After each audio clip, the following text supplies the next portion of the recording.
A veces la evidencia es tan clara y evidente que no la vemos. Los seres humanos que viven en países que sufren el peor de los subdesarrollos, el subdesarrollo político, desean o intentan emigrar a los países que ofrecen mejores oportunidades. Estados Unidos, Europa y Canadá, por ejemplo. No se escucha ni de casualidad que haya gente migrando a China, Rusia, Irán, Cuba o Venezuela. Al contrario, la gente quisiera irse o se va de esos países que tienen dictaduras impresentables. Para seguir conversando sobre China y su apetito imperialista en América Latina, tengo el gusto de presentarles a Max Popse, politólogo, profesor e investigador. Es integrante del grupo de estudios sobre Asia y América Latina y experto en las intenciones chinas sobre América Latina.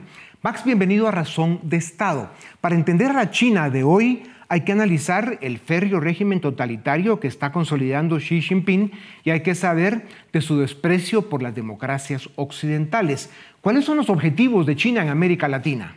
Los objetivos es básicamente construir un nuevo orden global. Ese es el objetivo de China. Y América Latina es una pieza principal porque históricamente ha sido considerado el patio trasero de Estados Unidos. Y bueno, es un poco un premio que China necesita conquistar para poder posicionarse como una potencia global. Has afirmado que en materia de política exterior, China juega de policía bueno, policía malo, con la consigna de que el fin justifica los medios. ¿A qué te refieres con esto y qué efecto tiene esta dinámica o este tipo de política exterior, sobre todo en América Latina? Bueno, China básicamente lo único que intenta es avanzar sus propios intereses en América Latina y eso hace que se maneje de manera muy diferente con los diferentes actores que hay. Somos una región políticamente muy volátil, con muchas diferencias entre los países y adentro de los países, y eso hace que a veces tenga relaciones que parecieran muy extrañas, por ejemplo, con Argentina.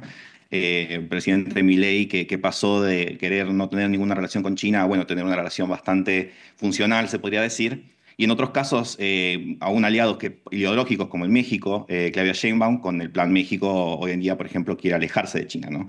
Entonces, es obvio que China necesita tener esta posición ambivalente para poder navegar los diferentes procesos políticos de la región. Claro, en el caso de Milei se entiende porque sabe negociar que si con China hace buenos negocios, pues lo seguirá haciendo. En el caso de México, claro, ahí el tema ideológico y los intereses con Estados Unidos producen una dinámica más compleja, pero como dicen, cuidado con México y los chinos juntos. ¿Qué papel ha jugado o qué responsabilidad tiene Estados Unidos en el fuerte acercamiento que tiene China con los países de la región?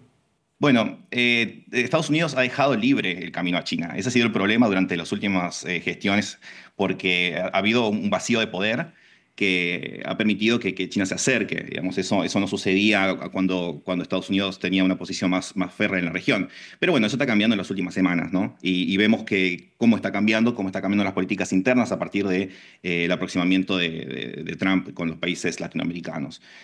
Así que yo creo que en ese sentido China hoy en día tiene una nueva amenaza para sus intereses en América Latina porque bueno, se ve a un Estados Unidos que intenta retomar su posición hegemónica en el continente. Ya. China compra voluntades, corrompe gobiernos y ofrece programas y proyectos que con frecuencia no se hacen realidad. ¿Cumple China sus promesas a sus socios en la región? Si no las cumple, ¿por qué sigue avanzando? Bueno, depende mucho, depende de con quién hace negocios, depende mucho del país y también es la estabilidad institucional del país. En Chile hace negocios y los hace muy bien, porque bueno, Chile es un país con una institucionalidad muy grande, y en Argentina eso no pasó porque bueno, aún los chinos quedaron espantados de la cantidad de corrupción que hubo con los proyectos en los que intentaron invertir, ¿no? Entonces eso depende mucho de cada país. Ya. ¿En qué países de América Latina ha logrado China más influencia, penetración y control?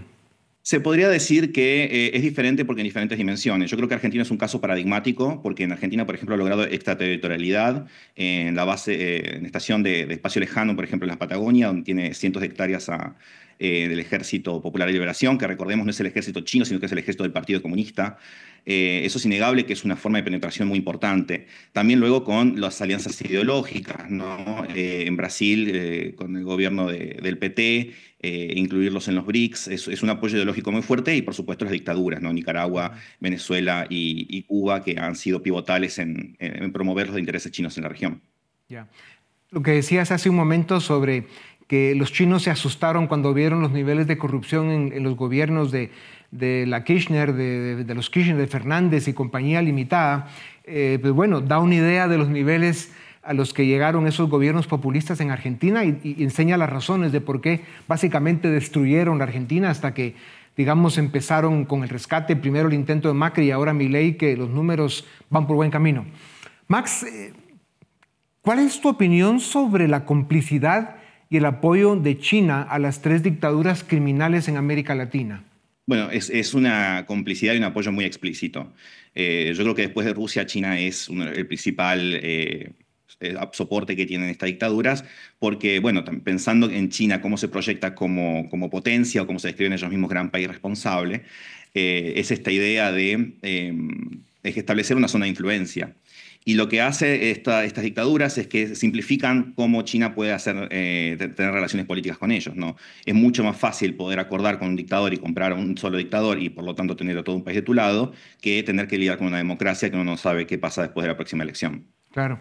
Has dicho que China se apropió del relato del milagro asiático, vendiendo su modelo como algo digno de imitar. Sin embargo, las democracias asiáticas son mejores ejemplos para el mundo en desarrollo. Se puede afirmar, por los datos que estamos viendo, que en todo caso el modelo chino de planificación ultracentralizada y autoritarismo llevado a extremos inhumanos es un modelo fracasado y condenado a la desaparición. Yo creo que va a ser muy difícil para China poder seguir creciendo, principalmente porque no sabemos cuánto ha crecido en realidad.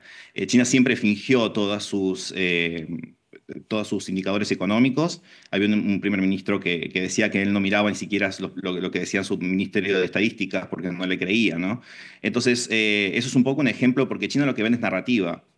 Más que cosas en concreto. Yeah. Yo creo que eso es lo que ha penetrado en América Latina, de que nos vendió la narrativa. En la historia de la humanidad hay sobrada evidencia que confirma que solo el modelo de libertades civiles en democracia, con Estado de Derecho y división de poderes, produce naciones ricas y exitosas con ciudadanos que se sienten bien de vivir donde nacieron. Aunque China siga por los caminos perdidos de las tiranías, es una amenaza para Occidente. Como dicen, cuidado con Xi. Muchas gracias, profesor Repopse, gracias por tu tiempo. A ustedes también gracias por acompañarnos una vez más. Esto es Razón de Estado.